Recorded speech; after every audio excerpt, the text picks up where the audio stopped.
بسم اللہ الرحمن الرحیم۔ تعدیل ارکان واجب ہے۔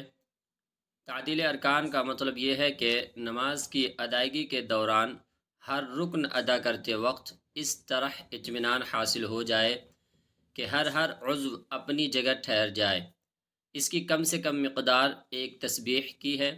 اگر کوئی شخص قصداً یعنی جان بوجھ کر تعدیل ارکان چھوڑ دے تو وقت کے اندر دوبارہ نماز پڑھنا واجب ہے، اور اگر سہون یعنی بھول سے تعدیل ارکان فوت ہو جائے تو سجدہ سہو کرنا واجب ہے۔ آئیے ہم اس ویڈیو میں تعدیل ارکان کو سمجھنے کی کوشش کرتے ہیں تاکہ ہم صحیح طریقے پر نماز پڑھ سکیں اور نماز کے اندر کسی قسم کی کوئی خرابی واقع نہ ہو۔ بسم اللہ الرحمن الرحیم۔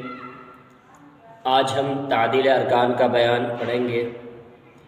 تعدیل ارکان نماز کے واجبات میں سے ہے، اور تعدیل ارکان کا مطلب ہے کہ نماز کے ہر رکن کو اطمینان کے ساتھ اس طور پر ادا کرنا کہ اس رکن کے اندر کم سے کم ایک مرتبہ سبحان اللہ کہہ سکتے ہو، اتنا کرنا واجب ہے۔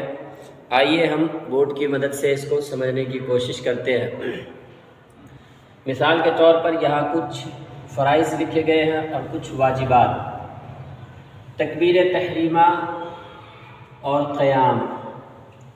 تکبیر تحریمہ بھی فرض ہے اور قیام بھی فرض ہے، اور تکبیر تحریمہ جو ہے وہ قیام کی حالت میں ہی کہتے ہیں۔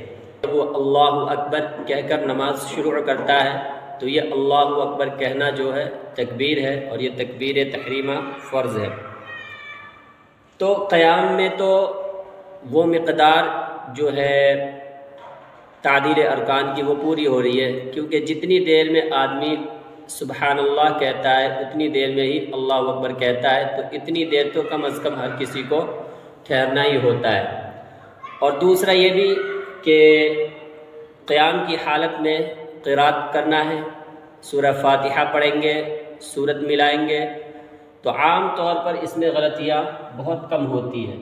پھر بھی اگر کوئی آدمی جیسے مقتدی آیا بعد میں، امام صاحب جو ہے رکوع میں ہے اور مقتدی اب آیا ہے، وہ اچانک سے اللہ اکبر کہتے ہوئے رکوع میں چلا جاتا ہے اور قیام میں وہ اتنی دیر بھی نہیں ٹھہرتا کہ جتنی دیر میں اللہ اکبر کہا ہے، تو اس کا قیام نہیں مانا جائے گا، اور قیام چونکہ فرض ہے، فرض چھوٹنے کی وجہ سے نماز اس کی نہیں ہوگی۔ ایسے ہی رکوع کے اندر بھی تعدیل ارکان واجب ہے، ضروری ہے۔ یعنی آدمی جب رکوع میں جائے تو کم سے کم وہ اتنی دیر ضرور ٹھہرے کہ جتنی دیر میں وہ ایک مرتبہ سبحان اللہ کہہ سکتا ہو۔ رکوع میں جو تسبیحات ہے سبحان ربی العظیم، یہ سنت ہے، تو سنت کے چھوٹ جانے سے نماز فاسد نہیں ہوتی یا نماز واجب الاعادہ نہیں ہوتی، نماز ہو جاتی ہے۔ لیکن تعدیل ارکان چونکہ واجب ہے تو رکوع میں بھی اتنی دیر ٹھہرنا ضروری ہے کہ جتنی دیر میں ایک مرتبہ سبحان اللہ کہہ سکتے ہو۔ اگر رکوع میں اتنی دیر نہیں ٹھہرتا جتنی دیر میں ایک مرتبہ سبحان اللہ کہہ سکتے ہیں تو رکوع بھی ادا نہیں ہوگا۔ ایسے ہی سجدہ بھی ہے کہ سجدے میں بھی کوئی آدمی گیا، اور سجدے کی تسبیحات بھی سنت ہے، فرض اور واجب نہیں، تو سجدے میں وہ تسبیحات پڑھے بغیر گیا اور واپس فوراً آ گیا، اتنی دیر بھی نہیں ٹھہرا کہ جتنی دیر میں وہ ایک مرتبہ سبحان اللہ کہہ سکتا ہے، تو پھر اس کا سجدہ بھی ادا نہیں ہوگا۔ اس لیے سجدے میں بھی کم سے کم اتنی دیر ٹھہرنا ضروری ہے کہ جتنی دیر میں وہ ایک مرتبہ سبحان اللہ کہہ سکتا ہے۔ تو ان چیزوں میں بہت کم غلطیاں ہوتی ہیں۔ عام طور پر لوگ قیام میں قرات کرتے ہیں، تکبیر تحریمہ کہتے ہیں، تو وہ اتنا ٹائم لگ ہی جاتا ہے۔ رکوع میں اکثر لوگ جو ہے وہ رکوع اور سجدے دونوں میں ہی کم سے کم تو 3 مرتبہ لوگ تسبیحات پڑھتے ہی ہیں۔ رکوع میں سبحان ربی العظیم اور سجدے میں سبحان ربی الاعلی، تو کم سے کم 3 مرتبہ پڑھ ہی لیتے ہیں، تو اس میں تعدیل ارکان بھی پایا جاتا ہے۔ عام طور پر جو غلطیاں ہوتی ہے وہ قومہ اور جلسہ میں۔ قومہ کہتے ہیں رکوع سے اٹھ کر جو سیدھا کھڑے ہوتے ہیں اس کو کہتے ہیں قومہ، تو یہ قومہ بھی واجب ہے۔ رکوع سے اٹھنے کے بعد جب ہم کھڑے ہوں گے تو وہاں بھی ہمیں اتنی دیر ٹھہرنا ضروری ہے کہ جتنی دیر میں ہم کم سے کم 1 مرتبہ سبحان اللہ کہہ سکتے ہو۔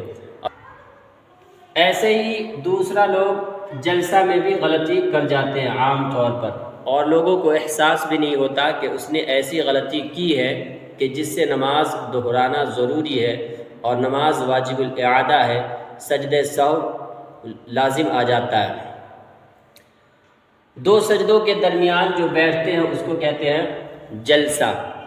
2 سجدوں کے درمیان بھی ہمیں اتنی دیر ٹھہرنا ضروری ہے بیٹھنے کی حالت میں کہ جتنی دیر میں کم سے کم ہم 1 مرتبہ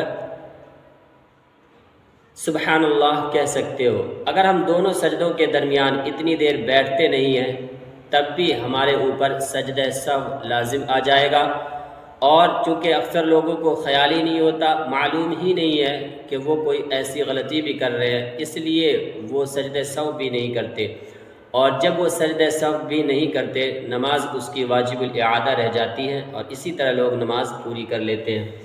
تو ان دونوں میں خاص طور پر خیال رکھنا ہے، اور ویسے تو سبھی میں خیال رکھنا ضروری ہے کہ تعدیل ارکان کے ساتھ نماز پڑھے، لیکن ان دونوں میں جو عام طور پر غلطیاں ہوتی ہیں اس غلطی کو دور کرنے کی ضرورت ہے۔ اللہ تعالیٰ سمجھنے کی توفیق نصیب فرمائے۔